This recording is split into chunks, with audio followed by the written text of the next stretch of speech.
Bienvenue. Aujourd'hui, on va décortiquer les paradoxes de la scène politique camerounaise. On va le faire à travers 3 histoires, 3 destins qui n'ont rien à voir les uns avec les autres, mais qui, ensemble, nous dressent un portrait assez percutant des tensions qui traversent le pays.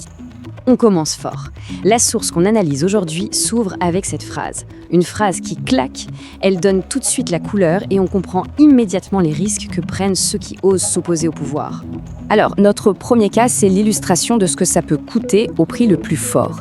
L'histoire de ce jeune homme met en lumière les dangers les plus extrêmes que notre source décrit. Il s'appelle Njombe Awa. Et la source insiste bien là-dessus, ce n'était pas un activiste, pas un militant connu.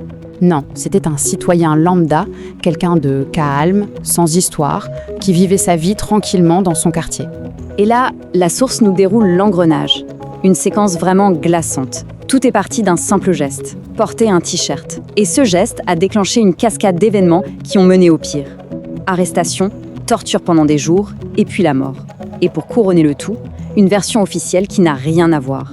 Voilà, ça illustre parfaitement le grand écart entre les deux versions de sa mort. D'un côté, on parle d'assassinat sous la torture, de l'autre, on nous sort une liste de maladies chroniques. 2 mondes.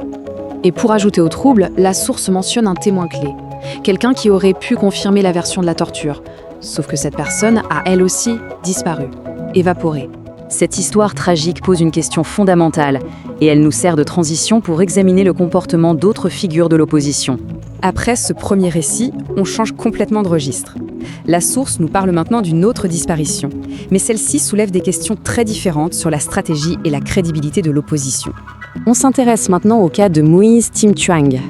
D'après la source, cet universitaire aurait tout simplement mis en scène sa propre disparition.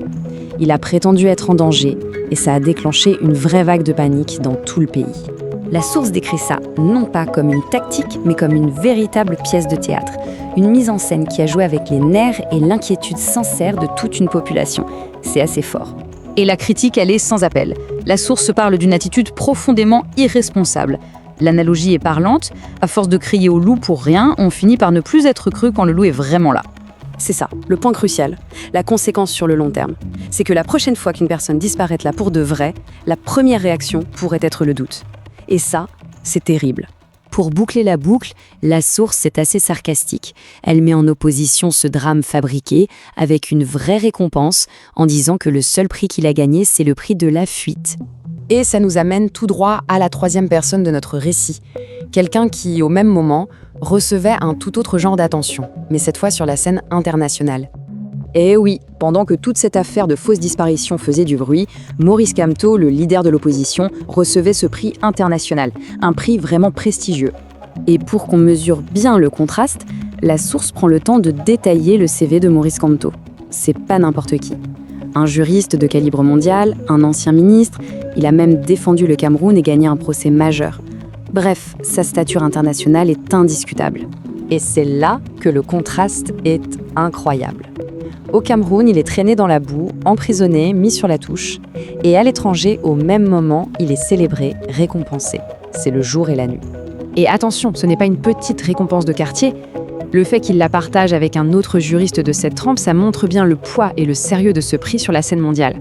Bon, maintenant, si on met ces 3 histoires, ces 3 portraits, les uns à côté des autres, qu'est-ce que ça nous dit du paysage politique camerounais ? Ce tableau, il résume tout. On a le citoyen ordinaire qui risque sa vie pour un rien. On a des erreurs stratégiques en interne qui fragilisent l'opposition. Et enfin, on a une reconnaissance internationale qui semble complètement déconnectée de ce qui se passe sur le terrain. Au final, la source nous laisse avec cette énorme question.